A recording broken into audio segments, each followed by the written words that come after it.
মানুষের জীবনে এমন অনেক ঘটনাই ঘটে যার সত্যিই কোনো বুদ্ধি দিয়ে ব্যাখ্যা পাওয়া যায় না। জাস্ট নিজেকে বোঝানোর জন্য একটি সান্ত্বনামূলক ব্যাখ্যা তৈরি করে নিতে হয়।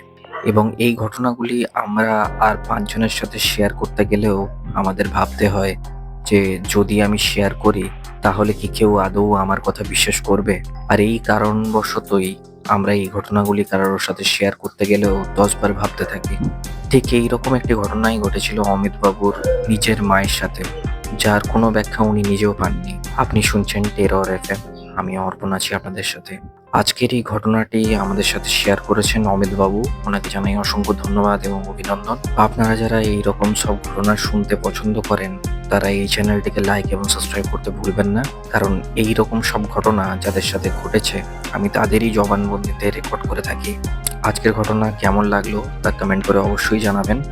আর আপনারা চাইলে আমার ওয়েবসাইট ভিজিট করতে পারেন। গুগলে গিয়ে চটপট টাইপ করে ফেলুন www.terrorfm.blogspot.com। আর বেশি দেরি করব না, চটপট হেডফোন পরে ফেলুন।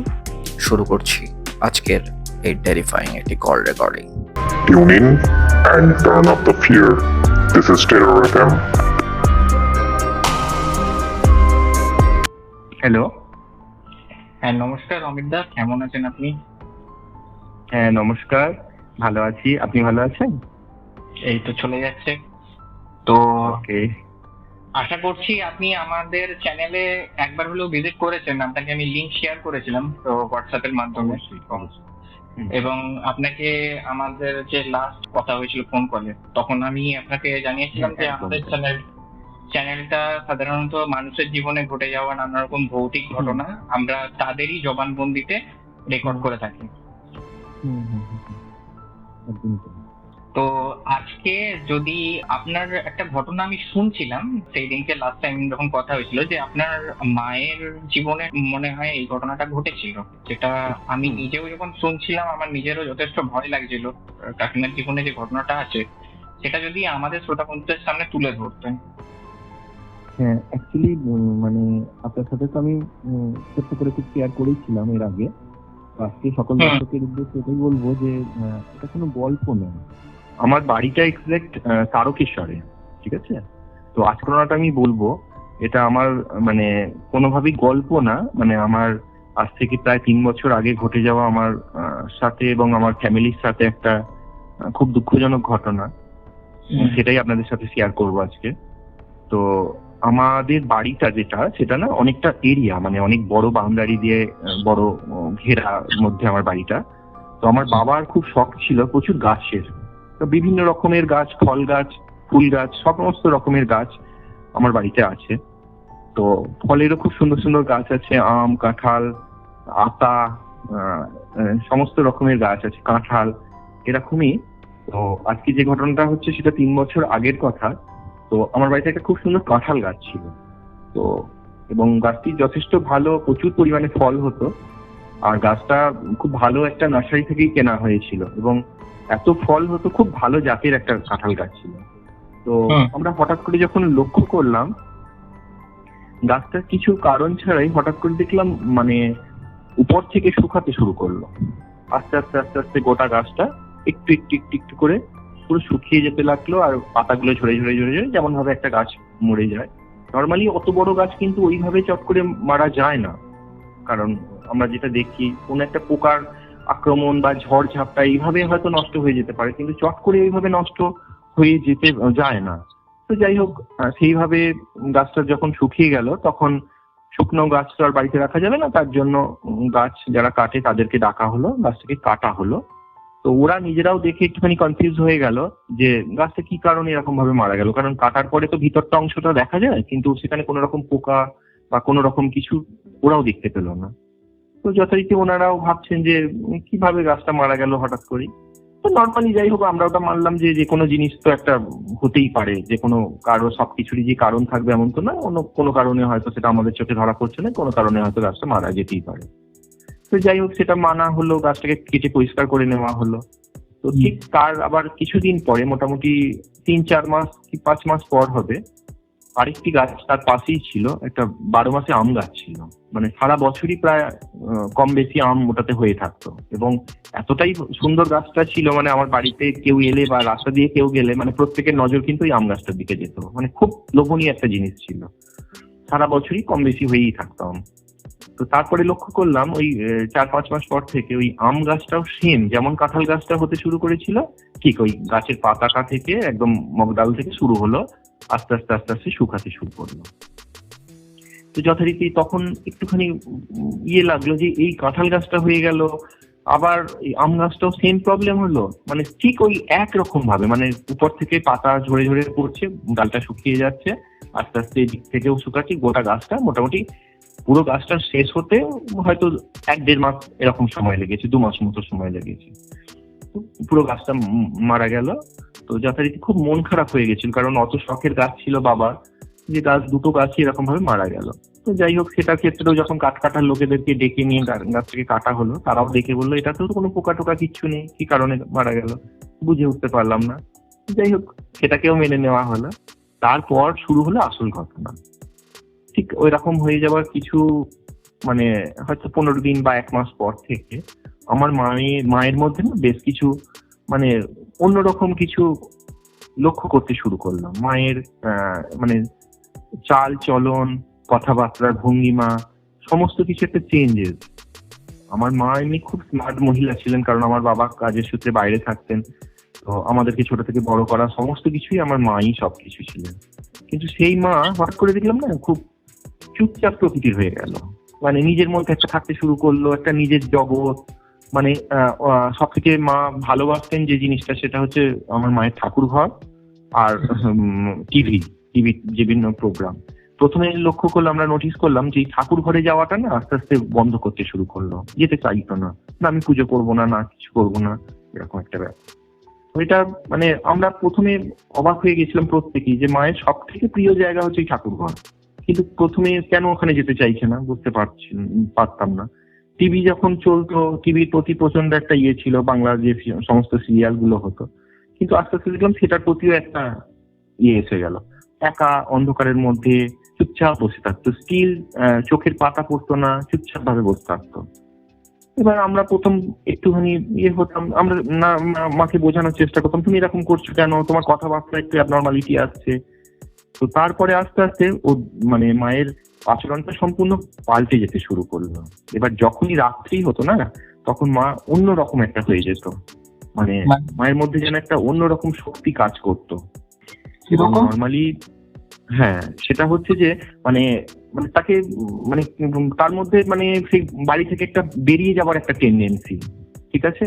হয়তো শুয়ে আছি আমরা খাওয়া দাওয়া করে রাতের বেলাতে, ও আস্তে আস্তে দরজা খুলে আমরা যখন ঘুমিয়ে গেছি বেরিয়ে যাচ্ছে। যখন মনে করো আমরা ডাকছি তাকে যে কোথায় যাচ্ছ তুমি এত রাত্রে, বলছি না আমি বেরিয়ে যাবো, আমি থাকবো না এখানে।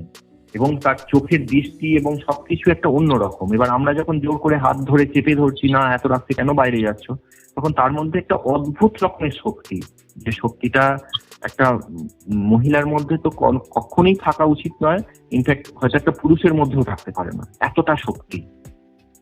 এবং আবার হয়তো সকালের দিকে একটু নর্মাল হয়ে গেল, চুপচাপ টাইপের থাকতো, নিজের মতো করতো, আচরণ করতো। এইভাবে করতে করতে বহুদিন এইভাবে অনেক রকম ভাবে হতো। তো প্রথমে নর্মালি বিভিন্ন ডক্টরের কাছে তো যাওয়া হয়েই ছিল। তো এই ধরনের প্রবলেম হলে যেটা ডক্টররা প্রথমেই দেন, স্লিপিং ট্যাবলেট দিতে শুরু করলেন। তো তারপরে স্লিপিং ট্যাবলেট যখন খাওয়ানো শুরু হলো, খাওয়ানোর পরে হ্যাঁ ঘুমাতো না যে তা নয়, কিন্তু দিনের বেলাতে ঘুমাতো খুব ভালো, রাতের বেলা হলে কিন্তু কখনোই স্লিপিং ট্যাবলেট কাজ করতো না, একটা অন্যরকম তৈরি করতো। ইনফ্যাক্ট আমার দিদি মানে এমনও দিন গেছে, দিদি মায়ের ওই সিচুয়েশনের জন্য আমরা মানে দিশেহারা হয়ে গেছিলাম যে কি করে মাকে করব। ডাক্তার 2-3টে চেঞ্জ করা হয়েছে, কোনো কিছুতেই যেন কিছু হচ্ছে না মা। তো তারপরে এমনকি আমার দিদি এসেছে, ওর দিদি বিবাহিত, তো দিদি আমার শ্বশুর বাড়ি থেকে ওই সিচুয়েশনে আমি একা হ্যান্ডেল করতে পারছি না মাকে, তো তার জন্য দিদি কিছুদিন এসছে। এমনও হয়েছে রাতের বেলা আমরা শুয়ে আছি, মা এক সাইডে, মা মাঝে আছেন, দিদি আছে, আমি এক সাইডে আছি। মানে রাত্রিবেলাতে হঠাৎ করে একদিন দেখছি আমার দিদির গলাটা আমার মা টিপে ধরতে যাচ্ছে। ঠিক আছে মা, আমি বলছি তুমি কি করছো, এটা ওটা কে, তুমি ওরকম করছো দিদি? বলছে না, তখন সে বলছে না ও কেউ নয়, ও আমার কেউ নয়, মানে এরকম ইয়ে করছে আর কি, মানে কোনোভাবেই, এমনকি আমাকেও পর্যন্ত ওরকম করছে, এবং প্রচন্ড শক্তি, মানে যাকে পারবে তাকেই যেন মেরে ফেলতে পারবে, এরকম একটা ব্যাপার। তো আমরা তো প্রথমে মানে মানে দিশেহারা হয়ে যাচ্ছি, কোন ডাক্তারের কাছে যাব, কি করব না করব বুঝে উঠতে পারছি না। তো তারপরে আমাদেরই একটা রিলেটিভ আমাদেরকে বললো যে এই সমস্ত ব্যাপারগুলো কোনো কিছু তন্ত্রের মাধ্যমে ইয়ে হতে পারে। তো কারণ যেহেতু একটা গাছ ওরকম ভাবে, একটা গাছ মরলো, তারপর আর একটা গাছ মরলো, তারপরে মায়ের এই ব্যাপারটা হলো, এবং মায়ের শরীরটা না আস্তে আস্তে শুকাতে শুরু করে দিল, মানে যেমন গাছ যেমন শুকাতে শুরু করে না, তো সেই রকম ভাবে খাদ্য মানে খেতে একদম চাইতো না, জোর করে যেটুকু প্রেসারাইজ করে ইয়ে করতো, এবং মানে এতটাই ছটকা ছটকি করতো না ধরে রাখার জন্য, মায়ের এই দুটো হাত না পুরো কালশিটে পড়ে গেছিল, দেখলে খুব কষ্ট হতো, মানে আমরা মানে রাতের বেলা ঘুমাতে পারতাম না, মায়ের মুখের দিকেই তাকিয়ে থাকতাম। ঠিক আছে, কি করে মাকে সুস্থ করব, এইরকম একটা সবসময় চিন্তা ভাবনা। তো যথারীতি তারপর ইচ্ছাটা একটু বেড়ে গেছিল কি, মাছ মাংস খাওয়ার ইচ্ছাটা? হ্যাঁ, সেটা তো অবশ্যই গেছিল, মানে খাবার মানে খাচ্ছে মোটামুটি ঠিকঠাকই, কিন্তু সেই তুলনায় মানে শরীরটা যেন দিনের দিন আস্তে আস্তে শুকাতে শুরু করলো, এবং চোখের দৃষ্টিভঙ্গি সবকিছু যেন অন্যরকম হতে শুরু করলো। ঠিক আছে, মানে এবং খাওয়ার যে ব্যাপারটা, মানে একটা স্বাভাবিক মানুষ যেভাবে খায় নর্মালি আমরা, হ্যাঁ, তার কিন্তু খাওয়ারটাও মানে খাওয়ার অভ্যাসটাও আস্তে আস্তে চেঞ্জ হতে শুরু করলো। মানে সেই খেতে দিলে না, মানে সেই সমস্ত কিছু একসাথে নিয়ে কোনো রকম ভাবে খেয়ে মুখে ঢুকিয়ে নেওয়া, এরকম একটা ব্যাপার আর কি। তো কিছু মানে আমরা মানে সেই পিরিয়ডটা, মানে আমি আপনার কাছে বলছি গল্পটা হয়তো, কিন্তু সেই পিরিয়ডটা আমরা যে কিভাবে কাটিয়েছি সেটা একমাত্র ঈশ্বর জানে। তো যথারীতি মাছ টাছ খাওয়ার প্রতি একটা টেন্ডেন্সি অন্যরকম হয়ে গেছিল, এবং কাঁচা মাছ রান্না করা হতো যখন, তখন বলতো কোনো দরকার নেই রান্না করার, আমি ওই দিয়ে খেয়ে নিতে পারবো। এটা কি স্বাভাবিক? মানে আমরা তো বুঝতে পারতাম এটা কখনই একটা সুস্থ সবল মানুষ কোনোদিনই এই ধরনের কথা বলতে পারেন না। তো যথারীতি তান্ত্রিকের সাথে যোগাযোগ করা হলো, তো উনি বললেন আমি তো বাড়িতে যাব, তো একটা দিন দেখে উনি বাড়িতে আসবেন। তো জানি না, আমরা কিন্তু মাকে কোনোভাবেই জানাইনি যে উনি আসবেন বাড়িতে ভিজিট করতে।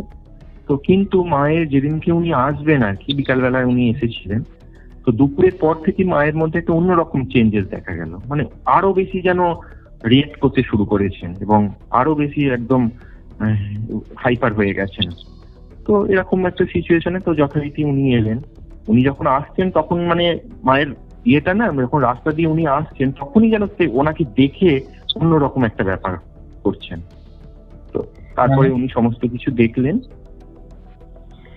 দেখে উনি যেটা বললেন যে আপনাদের বাড়িতে খুব খারাপ কিছু একটা করা হয়েছে, মানে কালা জাদু বা তন্ত্রের একটা বিশেষ ক্রিয়া, যেটা খুব নেগেটিভ একটা এনার্জিকে আপনাদের বাড়িতে মধ্যে ইয়ে করা হয়েছে আর কি। তো সেক্ষেত্রে আমরা ওনাকে জিজ্ঞাসা করলাম এখান থেকে বেরোনোর কি প্রতিকার কি আছে। তখন উনি বললেন যে রাত্রিবেলাতে একটা ইয়ে করতে হবে, বিশেষ ক্রিয়া করতে হবে, যজ্ঞ, সেটা নিশি রাতে হবে এবং অনেক রাত্রে হবে, কেউ জানবে না, একদম খুব চুপিসারে হবে। এবং সেই ক্রিয়াটা হওয়ার পরে তারপরে আমাদের বাড়ি থেকে আমাদের নিয়ারেস্ট যে কাছাকাছির মধ্যে যে শ্মশান আছে, সেই শ্মশানে গিয়ে ওখানে পাঁঠা মানে ছাগলকে বলি দিয়ে তার রক্ত দিয়ে সেই পিশাচকে ওখানে মানে ওখানে তাকে রেখে দিয়ে তারপরে বাড়ি ফিরে আসতে হবে আর কি। মানে বাড়িতে যেটা আছে সেটাকে ওই খারাপ ইয়েটাকে প্রভাবটাকে ওখানে দিয়ে আসতে হবে, এবং ওখানে ওই রক্ত দিয়ে এবং মাছ দিয়ে, কাঁচা মাছ দিয়ে ওকে শান্ত করে রাখতে হবে। ওই প্রলোভন দেখিয়ে ওকে নিয়ে যেতে হবে, কি ওখানে ওকে মানে আবদ্ধ করে রেখে আসতে হবে। তো যথারীতি সেইভাবেই আমরা। উনি কি এটা বলেছিলেন যে ওখানে পিশাচ চালনা করা হয়েছে আপনাদের বাড়িতে? হ্যাঁ, একদমই তাই, একদমই তাই। উনি এটাই বলেছিলেন যে কালা জাদু বা পিশাচ তন্ত্রবিদ্যার মাধ্যমে এটা করানো হয়েছিল আর কি। তো মানে ওটা ওনারা যে ব্যাপারটা করেছিল, প্রথমে গাছের উপর অ্যাপ্লাই করেছিল। যে কোনো বিদ্যাকে প্রথমে কাজ করার জন্য যেমন কিছুর উপর তো আগে ট্রাই করতে হয়, তেমনি ওটাকে প্রথমে গাছের উপর ট্রাই করে সে প্রয়োগ করে দেখেছিল যে হ্যাঁ এটা সাকসেসফুলি হয়েছে। তার জন্য প্রথমে কাঁঠাল গাছটা মারা গেছে, তারপরে দ্বিতীয় গাছটা আম গাছটার উপর প্রয়োগ করে দেখেছে। যখন দেখছে যে হ্যাঁ সেটাও সাকসেসফুলি, তাহলে এবার মানুষের উপর প্রয়োগ করলে ডেফিনেটলি হবে। এবং তারপরে একটা ডেট ঠিক হলো যে যেদিনকে ওই সমস্ত ব্যাপারটা করা হবে রাতের বেলায়। তো আমরা যথারীতি সেইভাবেই প্ল্যানিং করলাম, করা হলো। কিন্তু মায়ের মধ্যে কিন্তু সেই অ্যাটমসফিয়ার এখনো মানে চলেই যাচ্ছে। এবং প্রথম দিন আসার পরে উনি কিছু কিছু জিনিস একটু দিয়ে গেছিলেন, যে এইটা রাতের বেলায় যখন ঘুমাবেন তখন ওনার মাথার নিচে দেওয়ার জন্য, বা এই কিছু জিনিস দিয়েছিলেন এটা একটু খাওয়ানোর জন্য। তো ওটাতে করে একটু তারই মধ্যে একটুখানি বেটার হয়েছিলেন আর কি, একটু হালকা, অতটা হাইপার ছিলেন না, একটু ইয়ে হয়েছিল। কিন্তু যেদিনকে আবার ওই ক্রিয়াটা হয় সেদিনকে আবার মায়ের আবার আরো বাড়াবাড়ি, মানে বিভৎস ব্যাপার আর কি। মানে কিরকম? হ্যাঁ বলুন। মানে কিরকম? হ্যাঁ, অনেকে মানে আমাদের খুব ক্লোজ ফ্যামিলির মধ্যে যারা ছিলেন তারাই সেখানে উপস্থিত ছিলেন আর কি, যজ্ঞটার সময়তে সকলকে জানাতে না করেছিলেন। সকলে মিলে মাঝখানে বসে, আমার মাও আছেন, মা যখন যজ্ঞটা করছেন সেই ক্রিয়াটার মাঝখানে আছে, মাকে তখন রাখা যাচ্ছে না, ছটফট করছে যেন, মানে মা বলছে আমার গোটা গা জ্বালা করছে, আমাকে ছেড়ে দে, আমাকে জল দিয়ে আমাকে স্নান করা, এরকম ভাবে ইয়ে করছে। এবং মায়ের গোটা গা না মানে সেই কি বলবো লাল হয়ে, সে অ্যালার্জি যেমন হয় গোটা গা ওরকম হয়ে গেছে একদম ভয়ঙ্কর পরিস্থিতিতে। তো যথারীতি আমরা তো প্রচন্ড ভয় পেয়ে গিয়ে ওনাকে, যিনি যে তন্ত্র সাধক এসেছিলেন ওনাকে বলছিলাম এরকম কি করে কি করা যাবে, বলো কিচ্ছু ভয় পাওয়ার নেই, আজকের দিনটা এরকমইও করবে, কারণ ও নিজেও তো বুঝে গেছে যে আজকে এই বাড়িতে শেষ দিন, তো তো ছটফট করবি, ও তো থাকতে মানে এখান থেকে তো যেতে চায় না, কেউ ভালো জায়গা থেকে কি আর খারাপ জায়গায় যেতে চায়, প্রত্যেকেই চায়। তো সুতরাং চিন্তার কিছু নেই, তোমরা শুধু দেখে যাও। যথারীতি এবার চোখের সামনে মাও তো কষ্ট পাচ্ছে, মানে এই যে কি কষ্ট গেছে আমাদের, মানে আমাদের খাওয়া দাওয়া সমস্ত কিছু বন্ধ ছিল, মানে সেই সময় যে কি পরিস্থিতিটা গেছে, এই টোটাল মানে ব্যাপারটা ঘটেছে অন্তত প্রায় 2-3 মাস ধরে। এই পিরিয়ডটা খুবই কষ্টকর একটা গেছে। তো তারপরে যাই হোক, বাড়ির ক্রিয়াটা কমপ্লিট হয়ে যাওয়ার পরে আমরা বাইরে বেরিয়ে গেলাম। আমরা 3 জন, আর যারা ওরা এসেছিলেন ওরা 2 জন, 3 জন ছিলেন ওরা। তো গাড়ি করে আমরা আমাদের নিয়ারেস্ট যে শ্মশান সেখানে আমরা চলে গেলাম। গিয়ে যাই হোক সেখানে ওই ক্রিয়া করা হলো। ক্রিয়া করে ওখানে ছাগ বলি দিয়ে তার রক্ত ওখানে দিয়ে ওকে শান্ত করে বাড়ি ফিরে এলাম। এবং আসার আগে ওই ক্রিয়ার মধ্যে বিভিন্ন রকম থাকে তন্ত্রবিদ্যার মধ্যে, যে বাড়িটাকে বন্ধন করার ব্যাপার থাকে, চারিদিকে 4টে বিভিন্ন রকম জিনিস থাকে, সেগুলো দিয়ে গন্ডি দিয়ে এই সমস্ত ভাবে করে রেখেছিলেন। এবং ওখানে একটি ত্রিশূল, মানে লোহার যে একদম সেই কামারশাল থেকে বানানো যে ত্রিশূল হয়, সেই ত্রিশূল উনি ওখানে একটা যজ্ঞ মাধ্যমে এবং ওই শ্মশানে ক্রিয়ার মাধ্যমে ওটাকে মন্ত্রপ্রুত করে দিয়েছিলেন। বলেছিলেন যে এইটা নিয়ে গিয়ে বাড়িতে রেখে দেওয়ার জন্য কোন একটা জায়গায় আর কি। তো তাহলে কি হবে, বাড়িতে কোনোদিন কোনো রকম খারাপ কোনো প্রভাব আর কোনোদিন আসবে না, বা কেউ কোনো ক্ষতি করতে চাইলে কোনোদিনই হবে। যথারীতি উনি ওটা করে আমাদের হাতে তুলে দিয়েছিলেন। আর ওই ধরনের শ্মশানের ক্রিয়া করে না কখনো ওই ব্রাহ্মণ বা ওই তান্ত্রিক যারা, তারা কোনোদিন আর ফিরে আসে না, ওখান থেকে সোজা ওরা বেরিয়ে যায়। যথারীতি ওনারা বেরিয়ে গেলেন, আমরা আমার বাড়িতে ফিরে এলাম। আসার পরে তখন কত হবে, রাত্রির হয়তো ভোর হয়ে গেছিল। আমরা গেছিলামই তখন রাত্রির 3টে, 3:30 সময়তে, আর ফিরলাম যখন হয়তো 4টে, 4:30 এরকম হবে আর কি। তো যথারীতি আসার পরে ওটাকে আমরা একটা জায়গায়, বাড়ির একটা জায়গায়, মন্দিরের পাশে একটা জায়গায় সেটা রেখে দিয়ে তারপরে ফ্রেশ হয়ে আমরা একটুখানি শুয়ে রেস্ট নিচ্ছি, যে সারা রাতে কতটা ধকল গেছে। তো নর্মালি পরের দিন সকালবেলাতে যখন আমরা দেখছি উঠে, তো আর উনি বলে দিয়েছিলেন এই ত্রিশূলটাকে প্রতিদিনকে একটু সিঁদুর আর লাল জবা ফুল দিয়ে ওটাকে ইয়ে করতে আর কি। তো যথারীতি সকালবেলায় স্নান টান সেরে যখন ঠাকুর মন্দিরের পুজো যখন ঘরে যাওয়া হবে, তেমনি ওটাকেও করতে গিয়ে অদ্ভুত একটা ব্যাপার, ত্রিশূলটা পুরো বাঁকা একদম, মানে লোহার ওই রকম কামারশাল থেকে বানানো পেটাই করা জিনিসটা পুরো একদম বাঁকিয়ে, মানে কেউ যেন খুব ইয়ে করে মানে পরিকল্পিত ভাবে বাঁকিয়ে দিয়েছে। যথারীতি ওটা দেখে তো পুরো চমকে গেলে, এটা কোনোভাবেই হওয়া সম্ভব নয়, লোহার জিনিসটা কি করে রেখে যেতে পারে।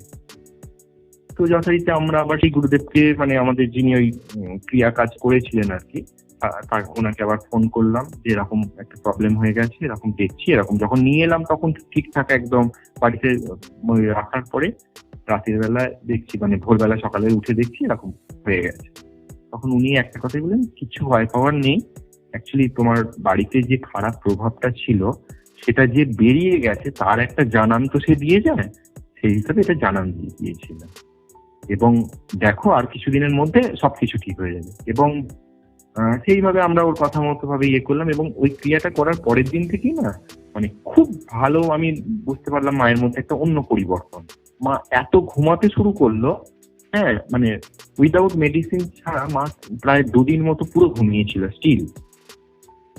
মানে সে খাবার সময় শুধু ডাকা হতো এবং খাওয়ার পরে আবার ঘুমিয়ে পড়তেন। তারপরে মা তৃতীয় দিন থেকে মা মোটামুটি একদম নর্মাল, আর কোন রকম ওই ধরনের কিছু প্রবলেম নেই, কিচ্ছু না। এবং সব থেকে আশ্চর্য ব্যাপার, তৃতীয় দিনের পরের দিনকে যখন আমরা আবার মানে রাতের বেলা শুয়েছি, শোয়ার পরে পরের দিন সকালবেলায় যখন উঠেছি, সেই যে ত্রিশূলটা ছিল না, যেটা বাঁকা ছিল অবস্থায়, 2 দিন কিন্তু বাঁকা অবস্থাতেই ছিল। তৃতীয় দিনের দিনকে কিন্তু ত্রিশূলটা অটোমেটিক আবার সুন্দর, যেমন সেট ছিল একদম অরিজিনালের সময় ঠিক তেমন হয়ে গেছে, তেমন হয়ে গেছে। এবং সেই ত্রিশূলটা এখনো আমার বাড়িতে আছে, তাকে নিয়মিত পুজো করা হয়। ঠিক আছে, মানে একটা অদ্ভুত ঘটনা, মানে লাইফের এটা কোনো গল্প না, একদম সত্য ঘটনাই আমি বললাম। আমার ফার্স্ট টাইম আমি শেয়ার করলাম সবটাই। তো এখন যাই হোক আমার মা অনেকটাই বেটার, এখন আর ওই সমস্ত কোনো সমস্যা নেই, এখন মোটামুটি ঠিকঠাকই আছি আমরা সকলে। আপনাদের উপর যে এই ক্রিয়াটা করেছিল, তো তাদের কোনো প্রেসক্রিপশন বা জানতে পেরেছিলেন কারা হ্যাঁ করেছিল? অ্যাকচুয়ালি হ্যাঁ বুঝেছি সেটা, মানে ওনারা তো ডিরেক্ট মানে নাম এইভাবে বলে দেন না, তবে কিছু বর্ণনা দিয়ে দেন, কে করেছিল, তার চেহারা কেমন, সে নারী না পুরুষ, একটা মোটামুটি আভাস এমন ভাবে দিয়ে দেন যেটা মোটামুটি বোঝাই যায় যে কে করেছিলেন। এবং সেটা আমরা উনি যা বর্ণনা দিয়েছিলেন তাতে করে আমরা খুব ভালো করেই বুঝেছিলাম আমাদের খুব ক্লোজ কোনো রিলেটিভ এই কাজটা করেছিল। ঠিক আছে, একটা হিংসার বশবর্তী হয়ে। তো যাই হোক, কিন্তু এগুলোর বিরুদ্ধে তো এগুলোর বিরুদ্ধে তার কোনো কিছু পদক্ষেপ নেওয়া যায় না, কারণ এগুলোর জন্য তো সঠিক প্রমাণ আমি কিছুই পাই না। প্রমাণ না পেলে তো কোনো মানুষকে দোষারোপ করা যাবেও না। আমরা ব্যক্তিগতভাবে মানুষটাকে চিনে নিলাম যে মানুষটা এরকম করতে পারে, এতটা ক্ষতি মানুষের। তো সেটাই বলছি, পঞ্চবিদ্যার মাধ্যমে মানুষের যেমন অনেক ভালো কাজও করা যায়, অনেকে এটাকে আবার খুব খারাপ কিছু করেও নিজের স্বার্থ সিদ্ধি করার চেষ্টা করে। তো এইটাই আর কি, মানে খুব প্রচন্ড একটা প্রবলেমের মধ্যে এই সময়টা গেছিল। পরবর্তীকালে আর কিছু করতে পারেননি, তার কারণ হচ্ছে করতে হয়তো উনি চেষ্টা করলেও আর সেটা পসিবল নয়, কারণ আমার বাড়িটা যেভাবে বন্ধন করে দেওয়া হয়েছে বা যে ক্রিয়াটা করে দেওয়া হয়েছে, নর্মালি উনি বলে গেছেন আর কি যে যে যত বড়ই তান্ত্রিক হোক, যত যাই করুক না কেন, আর কিন্তু কোনোদিনই কিছু ক্ষতি করতে পারবে না। আর ঠাকুরের আশীর্বাদে একটু বলতে পারি, আজ প্রায় 3 বছরের উপর হয়ে গেল আমার বাড়িতে আর কোনো রকম ওরকম সমস্যা কিছু নেই। ঠিক আছে, এখন তো সবকিছুই মোটামুটি ঠিকঠাক হয়ে গেছে। তো এই এখন একটা ব্যাপার। আশা করছি এখন কাকিমা ঠিক আছেন তাহলে? হ্যাঁ, এখন মা অনেক বেটার, আজ ওরা ওই ধরনের কোনো সমস্যাই আর নেই। নর্মালি মানুষের যেমন প্রেশার সুগার এগুলো তো কমন ব্যাপার, কিন্তু সেই সময়টা তো এই জাতীয় সমস্যা না, অন্য রকম একটা অ্যাক্টিভিটি মা করতে শুরু করেছিলেন, যেটা নর্মাল সাধারণ মানুষের পক্ষে বা অন্য কোনো রোগের জন্য এটা কখনোই নয়। ওই সময়ের কোনো কথা উনি মনে করতে পারেন যে সময়টাতে এই সব ঘটনা? একদম, হ্যাঁ, এখানে আমার এটাও বলা খুব দরকার। এখন আমরা হয়তো কোনো কারণে মাকে জিজ্ঞাসা করি যে তুমি এরকম কেন করতে, হ্যাঁ, তো মা কিন্তু কিছুই মনে রাখতে পারেনি, কিচ্ছু বলতে পারে না, মানে কই আমি তো কিছুই করিনি। এবং যখন ওরকম মানে সুস্থ হয়ে যাওয়ার পরেও মা এতটা ছোটাছুটি লাফালাফি করেছিল যে মায়ের এই 2টো হাত না কালচিতে পড়ে গেছিল, মানে রক্ত জমে গেছিল, কাছার করেছে, তো ধরা হয়েছে, ও মানে প্রাণপণে চেষ্টা করছে বেরিয়ে যাবে, এইরকম একটা ধাক্কি তো হয়েইছে। নিজেও অনেক সময় হাত মেঝের মধ্যে করেছে, হাতগুলোতে মানে কালো ব্লাড ক্লট হয়ে গিয়েছিল। তো পরবর্তীকালে যখন মা সুস্থ হয়ে যাওয়ার পরে নিজেই আবার বলছে আমার হাতগুলো এরকম কেন হয়ে গেছে। বললাম তুমি কি করেছিলে, তোমার মাথায় কিছু ছিল না? যে না, আমি তো কিচ্ছু করিনি, আমার কিচ্ছু মনে নেই। তো যাই হোক, আমরা আর ওই ব্যাপারগুলো কিছু মানে আমাদের বারণ করা হয়েছিল যে ওনাকে আর ওইসব বারবার জিজ্ঞাসা না করার জন্য, কারণ একটা মেন্টাল দিক থেকে চাপ সৃষ্টি হবে। তো আমরা এটাই বলে না তোমার কিছু হয়নি, তোমার একটু সমস্যা হয়েছিল, ভালো ঠিক হয়ে গেছে। ওইগুলো আর মনে করানোর আমরা কোনোভাবেই চেষ্টা করি না আর কি। আচ্ছা, ঠিক আছে। আমি তো আজকে তো আপনার থেকে এই ঘটনাটা পেলাম, আশা করছি আমাদের বন্ধুদের আর এই ঘটনাটা ভালো লাগবে। এবং আপনি যেরকম বললেন যে আপনার নিজের জীবনে আর একটা ঘটনা রয়েছে, তো সেই ঘটনাটা আমরা পরের এপিসোডে আরেকটা রেকর্ডিং এ বসে না হয় তুলে নেবো ওই ঘটনাটা। অবশ্যই, হ্যাঁ, নিশ্চয়ই। সেই ঘটনাটা শুধুমাত্র আমাকে কেন্দ্র করে ঘটেছিল, এবং সেই ঘটনাটা মানে কি বলবো, সেটা খারাপ কিছু নয়, হয়তো ভালো কিছুই ঘটেছিল, কিন্তু হয়তো এটা শোনার পরে মানে শ্রোতাদের মধ্যে একটা অন্যরকম শিহরণ তৈরি হবে, এটুকু বলতে পারি। মানে এটা বিশ্বাস করতেও মানে অনেকে হয়তো বিশ্বাসই করতে পারবে না যে এরকম মানুষের লাইফে অরিজিনালি এরকম হতে পারে বলে, এমন একটা ঘটনা। আমি নিশ্চয়ই বলবো এটা নেক্সট কোনো একদিন আপনাদের সাথে, সকলের সাথে শেয়ার করবো। ওকে দাদা, তাহলে আজকের মতো এখানেই শেষ করছি রেকর্ডিংটা। ওকে। আপনাদের লিঙ্ক তো আমি দেখেছি, এবং আপনাদের চ্যানেল ভীষণ ভালো, খুব ভালো লাগে, তার জন্যই আমার লাইফের এই ঘটনাগুলো আপনাদের কাছে সঙ্গে আমি শেয়ার করলাম। আশা করি সকল দর্শকদের ভালো লাগবে, এই বললাম। ওকে দাদা, অসংখ্য ধন্যবাদ, ভালো থাকবেন, শুভরাত্রি। এটাই ছিল আজকের পডকাস্ট। এই রকমই আরও পডকাস্ট শুনতে এই ভিডিওটির শেষে স্ক্রিনের উপরে আসা বাঁ দিকের বা ডান দিকের ভিডিওটি ক্লিক করুন। আর আমাদের চ্যানেলে আসা আরও লেটেস্ট আপডেট পেতে স্ক্রিনের নিচে আসা বেল নোটিফিকেশনটি অবশ্যই ক্লিক করুন। তো এখনকার মতো এখানেই শেষ করছি, ফিরে আসবো আরও কিছু ইন্টারেস্টিং ঘটনা নিয়ে। Till then, tune in and turn up the fear. This is Terror FM.